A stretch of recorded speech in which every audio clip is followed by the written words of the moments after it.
Hello friends, কেমন আছেন সবাই? আশা করি সবাই অনেক ভালো আছেন। তো আজ আমি এক্সপ্লেন করব বাকি হান্না ভার্সেস ক্যাঙ্গেন আশুরার একটি সিনেমা যেটি রিসেন্টলি মুক্তি পেয়েছে। তো যারা বাকি হান্না বা ক্যাঙ্গেন আশুরার সিরিজটি দেখেছেন তারা নিশ্চয়ই জানেন যে এই দুটি সিরিজের মধ্যে মার্শাল আর্টের নানান ধরনের টেকনিক আছে, আর এগুলো এক্সপ্লেন করা অনেক কঠিন হয়ে থাকে, আর এজন্য ভিডিওটি অনেক বেশি বড় হয়ে যাবে। তাই আমি আজকের ভিডিওতে এই সিনেমার অর্ধেকটা কাহিনী এক্সপ্লেন করব, আর বাকি অর্ধেকটা এই ভিডিওর সেকেন্ড পার্টে আসবে। তো যাই হোক, চলুন ভিডিও শুরু করা যাক। I love everything.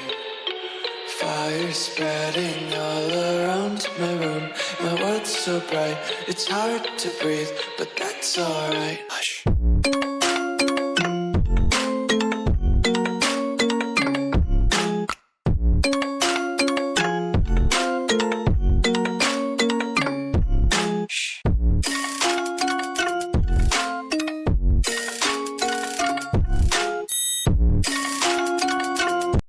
তো গল্পের শুরুতে আমরা বাকিকে দেখতে পাই যে নিজের ডেইলি রুটিন অনুযায়ী এক্সারসাইজ করছিল এবং সে টোকিওর একটি ব্রিজে জগিং করছিল, কিন্তু তখনই বাকি তার সামনে আরেকজন লোককে দেখতে পায়। আর এরা যখন একে অপরের দিকে তাকায় তখনই চতুর্পাশে ভূমিকম্প হতে থাকে। তো বাকি যে লোকটিকে দেখেছিল তার নাম হচ্ছে ওমা টোকিটা, যে ক্যাঙ্গেন আশুরা অ্যানিমের মেন ক্যারেক্টার। আর এখানে এই ভূমিকম্পটির মাধ্যমে আমাদের এদের দুজনের অরা দেখানো হয়েছে যে এদের দুজনের অরা একসাথে কতটা বেশি শক্তিশালী। তো তখনই সেখানে একটি লোক ওমার দিকে দৌড়াতে দৌড়াতে আসে এবং সেখানে বলতে থাকে যে হঠাৎ করে এখানে ভূমিকম্প কি করে শুরু হলো। আর যখনই ওমা বাকির দিক থেকে নজর সরিয়ে সেই লোকটির দিকে তাকায় তখনই ভূমিকম্প থেমে যায়। আর এখানে ইয়ামাশিকা নামে সেই লোকটি ওমাকে বলে, তুমি ঠিক আছো তো? এখানে ওমা হ্যাঁ জানায় এবং সে যখন ঘুরে বাকির দিকে তাকায় তখনই আমরা দেখতে পাই যে বাকি আর সেখানে ছিল না, মানে বাকি এখান থেকে চলে গিয়েছে। তো এরপরে ওমা এবং ইয়ামাশিকাও সেখান থেকে চলে যায়, কিন্তু এরপরেই আমরা দেখতে পাই যে বাকি এতক্ষণ সেখানেই ছিল এবং সেখানে একটি জায়গায় লুকিয়ে ছিল। আর ওমা যাওয়ার পরেই বাকি সেই জায়গা থেকে বেরিয়ে আসে এবং সে পুনরায় তার এক্সারসাইজ করতে থাকে। এরপরে সিন শিফট হয় ওমা এবং ইয়ামাশিকার কাছে, যেখানে তারা আকিয়ামা নামে একটি মেয়ের সাথে দেখা করে এবং এখানেই আকিয়ামা এদেরকে বলে ক্যাঙ্গেন আশুরা অ্যাসোসিয়েশন এবং আন্ডারগ্রাউন্ড ব্যাটেল অ্যারেনার মধ্যে একটি ফাইট অ্যারেঞ্জ করা হয়েছে, আর এজন্যই এরা সকলে এখানে এসেছে। তো এখানে ইয়ামাশিকা আকিয়ামাকে বলে, এই আন্ডারগ্রাউন্ড ব্যাটেল অ্যারেনার ফাইটাররা কি সত্যি এতটা শক্তিশালী যে তারা আমাদের সাথে ফাইট করতে পারবে? এটি শুনে আকিয়ামা ইয়ামাশিকাকে বলে, তুমি এদেরকে একদমই আন্ডার এস্টিমেট করো না, কারণ এদের মধ্যে থেকে একটি ফাইটার আমাদের অ্যারেনায় এসেছিল এবং সে সত্যি অনেক ভালো ফাইটার ছিল। তো এখান থেকে সিন শিফট হয় এবং আমরা বাকি হান্না ইউনিভার্সের ফাইটারদের দেখতে পাই। তো এখানেই কাটসুমি রেটসুকে বলে, আজ থেকে কয়েক বছর আগে আমার বাবা মানে ডোপাওরোচি ক্যাঙ্গেন আশুরা অ্যাসোসিয়েশনের গিয়েছিল এবং সে সেখানে একটি ফাইটারের সাথে লড়াই করেছিল। তো এখানে যখন রেটসু কাটসুমির কাছ থেকে সেই ফাইটের ফলাফল জানতে চায় তখন কাটসুমি রেটসুকে বলে, আমার বাবা আমাকে সেই ফাইটের রেজাল্ট কোনোদিনও বলেনি, কিন্তু সে আমাকে এটি বলেছিল যে সেই ফাইটের পর তাকে 6 মাস পর্যন্ত হসপিটালে থাকতে হয়েছিল। এটি থেকে বাকি হান্নার ফাইটাররা বুঝতে পারে যে ক্যাঙ্গেন আশুরার ফাইটাররাও অনেক বেশি শক্তিশালী। তো সিন শিফট হয় এবং আমরা আকিয়ামাকে দেখতে পাই যে এখানে ইয়ামাশিকাকে বলে, এই আন্ডারগ্রাউন্ড ব্যাটেল এরিনা সম্পর্কে কেউ জানে না, এই জায়গাটি একদম টপ সিক্রেট, তাই একে আন্ডারগ্রাউন্ড বলা হয়, আর এখানে লড়াই করলে কোনো টাকা পয়সাও দেওয়া হয় না। তো অন্যদিকে সিন শিফট হয় এবং রেটসু কাটসুমি এবং বাকিদেরকে বলে, ক্যাঙ্গেন আশুরার যে ফাইটার জিতে তাকে অনেক বেশি সুযোগ সুবিধা দেওয়া হয় এবং তাকে এই সুযোগ সুবিধার সাথে টাকাও দেওয়া হয়। তারপরে সিন শিফট হয় পুনরায় আকিয়ামার কাছে, যে এখানে ইয়ামাশিকা এবং ওমাকে বলে, আন্ডারগ্রাউন্ড ব্যাটেল এরিনাটি তৈরি হয়েছিল জাপানের রাজার ফার্স্ট শোগুনের হাত ধরে, সে ছিল টোকুগাওয়ার পূর্বপুরুষ, আর এটি বর্তমানে আন্ডারগ্রাউন্ড ব্যাটেল এরিনার 13তম জেনারেশন। আকিয়ামা এখানে আরো বলে, ক্যাঙ্গেন আশুরা যে অ্যাসোসিয়েশনটি আছে এটিও টোকুগাওয়ার পূর্বপুরুষরাই বানিয়েছিল, আর এটি সপ্তম শোগুনের হাত ধরে তৈরি হয়েছিল, কিন্তু সেই শোগুনটি মারা যাওয়ার পরে কাচাহারা এই ক্যাঙ্গেন অ্যাসোসিয়েশনের দায়িত্ব নেয় এবং সেই শোগুনের পরবর্তী জেনারেশনের আন্ডারগ্রাউন্ড ব্যাটেল এরিনাটি সামলাতে থাকে। আর কাটাহারা এবং টোকুগাওয়া মিলে ঠিক করেছে যে তাদের দুটো এরিনার মধ্যে একটি ফাইট অ্যারেঞ্জ করা হোক। তো এখানে একটি ফ্ল্যাশব্যাক সিনে আমরা দেখতে পাই যে কাটাহারা এবং টোকুগাওয়া দুজনে মাল খেয়ে টাল হয়েছিল। তখনই হঠাৎ করে টোকুগাওয়া এবং কাটাহারা একে অপরকে বলে, লাইফটা কত বোরিং হয়ে গিয়েছে তাই না, চলো আমাদের দুটো অ্যারেনার মধ্যে একটি ফাইট অ্যারেঞ্জ করা হোক। আর এই কারণেই এই দুটো অ্যারেনার মধ্যে এই ফাইটটি হচ্ছে। তো এটি শুনে ইয়ামাশিকা অনেক বেশি শক্ট হয় এবং বলে, এটি কি কোনো কারণ হচ্ছে ফাইট করার? ওরা দুজনে মদ খেতে খেতে ঠিক করেছে যে আমরা ফাইট করব, কিন্তু এখানে আকিয়ামা এ ব্যাপারে কিছুই বলে না। এবং এরপরেই সিন শিফট হয় এবং আমরা একটি গেটের সামনে দেখতে পাই যেখানে ক্যাঙ্গেন আশুরার একটি লোক এবং বাকি হান্না ইউনিভার্সের একটি লোক গার্ড দিচ্ছিল। আর এখানে এরা দুজনে একে অপরকে বলে, এই ঘরের মধ্যে যারা আছে তারা একাই তো একটি মনস্টারের সমান, আবার তাদের কি কোনো গার্ডের প্রয়োজন আছে? আর কারই এত সাহস আছে যে সে এইখানে আক্রমণ করবে? এরপরেই সিন শিফট হয় ব্যাটেল গ্রাউন্ডে, যেখানে আমরা দেখতে পাই যে এখানে বাকি হানমা ইউনিভার্সের সকল পাওয়ারফুল ফাইটাররাই চলে এসেছে। আর এর মধ্যে আমাদের কেঙ্গেন আসুরা ইউনিভার্সের সকল ফাইটারদের সাথে ইন্ট্রোডিউস করানো হয়। তো তখনই কেঙ্গেন আসুরার একটি ক্যারেক্টার যার নাম হচ্ছে হাটসুমি, সে শিফুগাবার কাছে এসে একটি দিয়াশলাই চায় তার সিগারেটটি ধরানোর জন্য, কিন্তু এখানে শিফুগাবা একেবারে রিল্যাক্সলি বসেছিল। আর এটি দেখে হাটসুমি শিফুগাবাকে বলে, তোমার নীরবতা দেখে মনে হচ্ছে যে তোমার কাছে দিয়াশলাই নেই। আর তখনই সেখানে ডোপোরোচি একটি ছেলের সাথে দেখা করে, আর তখনই সেই ছেলেটি ডোপোরোচির সাথে উঁচু আওয়াজে কথা বলায় ডোপোরোচি সেই ছেলেটির উপর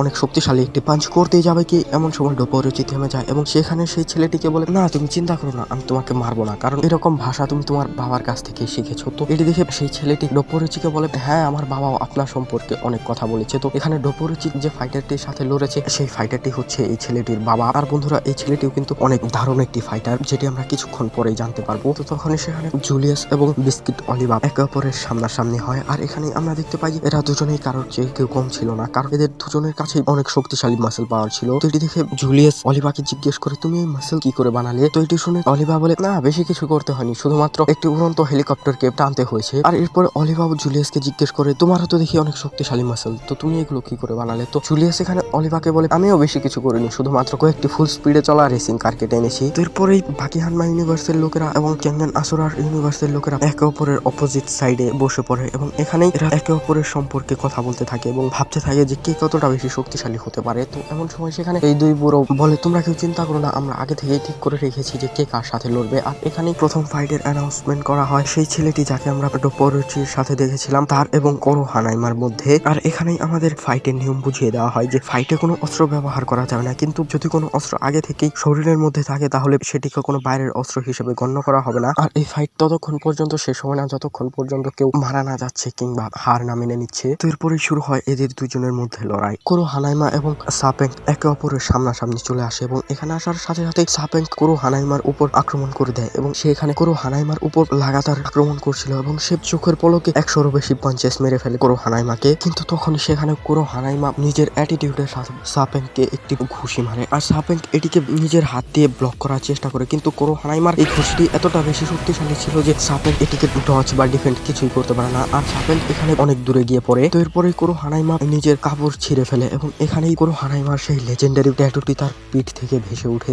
এটি দেখে কেঙ্গেন আসুরার যে ফাইটাররা ছিল তারা সাপেংকে নিয়ে চিন্তা করতে থাকে, কারণ তারা জাপানে এমন একটি ফাইটারের কথা শুনেছিল যে শুধুমাত্র নিজের শক্তির উপরেই বিশ্বাস করে এবং সে এখন পর্যন্ত কোনো ট্রেনিং নেয়নি, কিন্তু তার শক্তির সামনে কোনো স্কিল ফাইটারও টিকতে পারেনি। আর এটি ছিল কোরো হানাইমা। তো এখানেই আবার কোরো হানাইমা এবং সাপেংকের মধ্যে ফাইট শুরু হয় এবং এখানেই কোরো হানাইমা সাপেংকে লাগাতার ঘুষি মারতে থাকে। আর কোরো হানাইমার পাঞ্চ পাওয়ারও কিন্তু বাকিদের মতো ছিল না, সেটি এক্সট্রিমলি পাওয়ারফুল ছিল, কিন্তু এখানে সাপেংকের কিছুই হয় না এবং সে এখানে পাল্টা কোরো হানাইমাকে একটি ঘুষি মারে এবং তার পায়ে একটি লাথি মেরে তাকে নিজের হাঁটুর উপর বসিয়ে ফেলে। তো এটি দেখে ডোপোরোচি বাকিদেরকে বলে, কোরো হানাইমা যে পাওয়ারফুল ঘুষিগুলো সাপেংকে মেরেছে এটি যদি সে কোনো সাধারণ মানুষকে মারতো তাহলে একটি ঘুষির পরেই সেই মানুষটির মাথা দুভাগে ভাগ হয়ে যেত, আর এটি একটি সাধারণ মানুষের ক্ষেত্রেই সম্ভব। কিন্তু কোরো হানাইমার সামনে যে আছে সে হচ্ছে সাপেং। সে ছোটবেলা থেকে নিজের মাথায় স্টিলের হাতুড়ি দিয়ে মেরে মেরে নিজেকে স্ট্রং বানিয়েছে, আর এ কারণেই এখন সাপেংকের মাথার খুলি স্টিলের মতো শক্তিশালী হয়ে গিয়েছে, যার কারণে কোরো হানাইমার পাঞ্চে অত ইম্প্যাক্টফুল হয়নি সাপেংকের মুখে। আর তখনই ডোপোরোচি আরো বলে, শুধু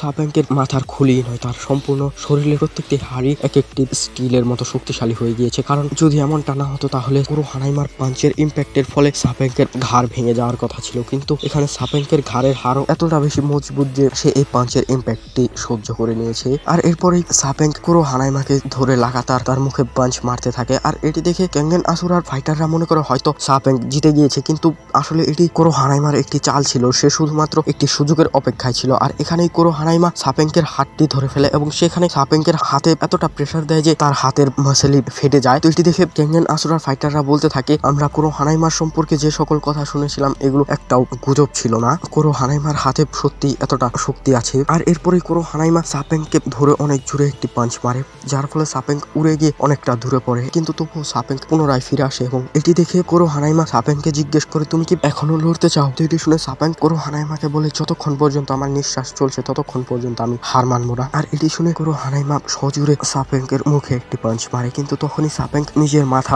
সামনে এগিয়ে দেয়, যার ফলে এখানে সাপেংকের লোহার মতো শক্তিশালী মাথার সাথে কোরো হানাইমার শক্তিশালী পাঞ্চটি গিয়ে বাড়ি খায়, যার ফলে এখানে আমরা দেখতে পাই যে কোরো হানাইমা হানাইমার হাতের আঙুলই ভেঙে যায়, কিন্তু সাপেঙ্কের এতে কিছুই হয় না। কিন্তু এরপরেই তৎক্ষণাৎ কোরো হানাইমা অন্য হাত দিয়ে নিজের ভাঙা হাতের আঙুলগুলোকে ঠিক করে নেয় এবং এরপর কোরো হানাইমা পুনরায় একটি পাঞ্চ মারে, আর এই পাঞ্চটি সোজা সাপেঙ্কের মুখে গিয়ে লাগে, যার ফলে এখানে সাপেঙ্ক মারাত্মকভাবে আহত হয় এবং সেখানে কিছুক্ষণের জন্য অজ্ঞান হয়ে যায়। আর এভাবেই কোরো হানাইমা এই ফাইটটি জিতে যায়। তো ফাইট শেষ হওয়ার পর কোরো হানাইমা সাপেঙ্কেরও অনেক বেশি প্রশংসা করে এবং সেখানে বলে, আমি মনে করেছিলাম যে এই ফাইটে অংশ নেওয়া একটি টাইম ওয়েস্ট, কিন্তু না, এই ফাইটটি সত্যি অনেক দারুণ ছিল এবং তুমি আমাকে অনেক ভালো টক্কর দিয়েছো। তো অন্যদিকে আমরা জুলিয়াস এবং অলিভার কাছে দেখতে পাই, যেখানে জুলিয়াস অলিভারকে বলে, তুমি এই বডি শুধু তোমার গার্লফ্রেন্ডের জন্য বানিয়েছো, মানে তুমি এই বডিটি একজন মহিলার জন্য বানিয়েছো, আর এটি করে তুমি সমস্ত রেসলারদের মান সম্মান নষ্ট করেছো, যার কারণে আমি তোমাকে ছাড়বো না। আর এই বলে এরা দুজনেই একে অপরের সাথে পাঞ্জা লড়তে থাকে, যার ফলে এখানে তারা যে জায়গায় দাঁড়িয়েছিল সেই জায়গাটি ভেঙে নিচে পড়তে থাকে। কিন্তু তখনই সেখানে হাটসুমি এবং শিফুগাওয়া পৌঁছে যায় এবং এখানে এরা দুজনেই